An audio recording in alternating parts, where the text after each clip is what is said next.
and it's estimated that every day, almost 10,000 Americans are diagnosed with skin cancer. Yeah, May is Skin Cancer Awareness Month. So today we're taking a look at melanoma, the skin cancer more likely to spread to other parts of the body if not caught early. So joining us this morning are Dr. Jesse Lewin, the Chief of Dermatologic and Cosmetic Surgery at Mount Sinai Health System, and his patient, Manhattan resident Jason Fleischer. So welcome to both of you. Thanks for coming in. Thank you for having us. Thanks for having us. Thank you. Here. This is so important to talk about, right? So Dr. Lewin, let me begin with you here to tell us why melanoma, well, exactly what melanoma is, excuse me, and why people could be most at risk for it.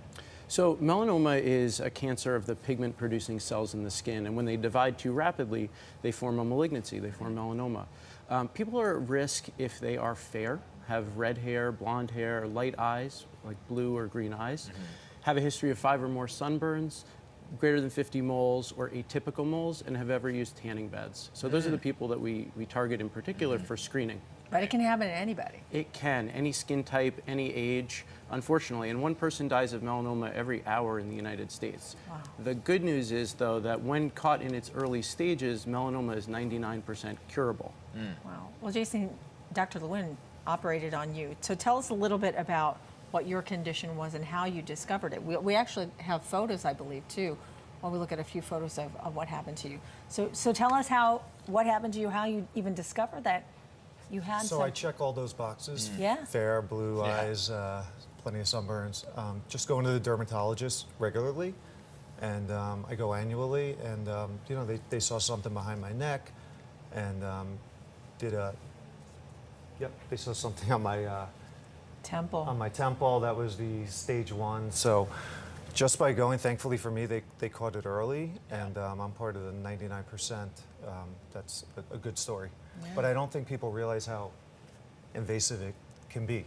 Wow. That type of thing. So, doctor, help us understand this, right? Because we're looking at these, and sorry if we're showing your no. scars here, but when melanomas, people think that they're itty bitty moles, but the scars here look relatively big.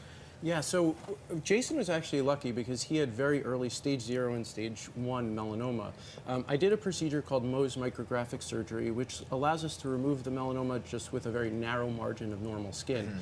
And then we can look under the microscope in real time and check the margins to make sure it's gone before we fix it. But nonetheless, melanoma in general requires a somewhat wide margin excision. Yeah. So what would your tips be for someone? And not necessarily just for people who are susceptible to it or more susceptible to it.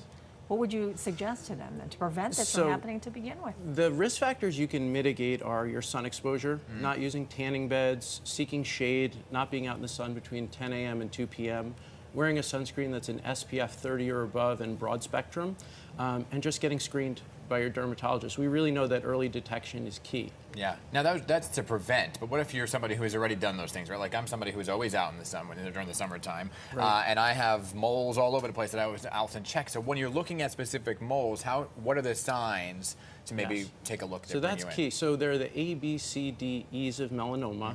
It's a mnemonic that has to do with asymmetry of skin lesions, border irregularities, multiple colors like a red, a brown, a dark.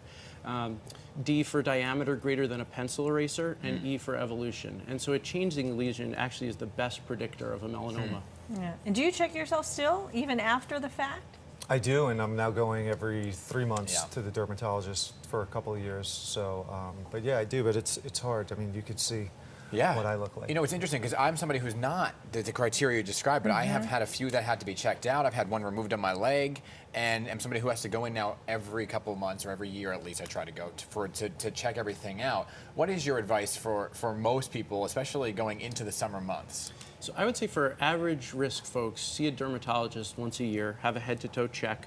You know, it's like the subway. If you see something, say something. If there's something atypical on your skin, go get it checked. It's better to be wrong than detect something late. And then just sun protection, shade, hats, not getting tanned or burned. And there's crazy machines now. They just stand in and the whole thing circles around you and it takes a whole image of you. Yes, we have that at Mount Sinai. There's a machine called the Vectra. It's really incredible. A series of cameras that visualizes your moles. Yeah. But as someone that's dark complected, I wouldn't even think sometimes, because my mom has moles and it's just hereditary and none of them are cancerous. Right. So I wouldn't even think. that I could have the potential to have a cancerous mole. Yeah, I mean, really anyone can. You know, Bob Marley died of a melanoma on his toe. So Wow. any skin type, it's just important to be vigilant, but enjoy the outdoors. You know, just sun Yeah. protection, shade. And it starts young, right, Jason? You have a daughter now, right? I do. 6 And so- months on Thursday. Congratulations. Thank you. So You do as well, I think. Yes, 10 months old. So I'm ready, lathering the sunscreen on, SPF 50. You know, how are you? How am I? How are you handling going into the summer months for her?